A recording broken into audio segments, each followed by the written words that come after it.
ஆதியாகமம் 49ஆம் அதிகாரம் 22ஆம் வசனம்.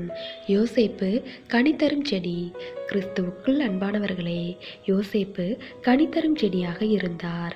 அதற்கான காரணம், அவர் தேவன் விரும்பிய ஆவிக்குரிய கனிகளை கொடுக்கக்கூடிய வாழ்க்கையை நம் எல்லோருக்கும் முன்மாதிரியாக வாழ்ந்து காட்டினார்.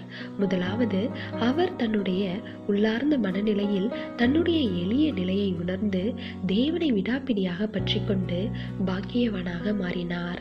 அவர் தன்னுடைய வாழ்க்கையில் பதிலுக்கு பதில் எதையும் செய்யாமல் சாந்தமாக வாழ்ந்து தேசத்தையும் சுதந்திரித்து கொண்டார். போத்திபார் மனைவியின் விஷயத்திலும் நீதி நிமித்தம் துன்பத்தை அனுபவித்து ஜெயித்து காட்டினார். அதன் விளைவு, தேவன் அவர் மீது திருப்தியாயிருந்தார். யோசேப்பு மிகுந்த இரக்கமுடையவராக இருந்ததால் அநீதி செய்த சகோதரர்களுக்கும் கசப்பு பாராட்டாமல் இரக்கம் செய்து தேவனிடத்தில் இரக்கத்தையும் பெற்றார். அவருடைய நாவும் இருதயமும் எப்போதும் கபடமற்ற அன்பாலும் மன்னிப்பாலும் தயவாலும் பரிசுத்தத்தினாலும் உண்மையினாலும் நேர்மையினாலும் நிறைந்திருந்தது.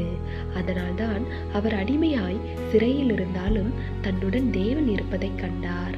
அது மாத்திரமல்ல, யோசேப்பு தன் சகோதரர்கள் தனக்கு அநியாயம் செய்த போதும் அவர்களிடம் விரோதம் பாராட்டாமல் அவர்கள் விஷயத்தில் சமாதானத்தையே எதிர்பார்த்தார். அதன் மூலம் தான் தேவனுடைய பிள்ளை என்பதையும் நிரூபித்தார். எனவே தேவ பிள்ளைகளே, யோசேப்பின் வாழ்க்கை இன்று நமக்கு முன்மாதிரியான வாழ்க்கையாக இருப்பது போல நம்முடைய வாழ்க்கை மற்றவர்களுக்கு முன்மாதிரியாக இருக்கின்றதா என்பதை சிந்தித்து ஆவிக்குரிய பண்புகளை தரித்து கொண்டு வாழ தேவனிடத்தில் விண்ணப்பம் செய்வோம். அப்பொழுது தேவனுடைய நாம மகிமைப்படும். தேவனுடைய கிருபை இரக்கமும் உங்கள் அனைவரோடும் இருப்பதாக. ஆமென்.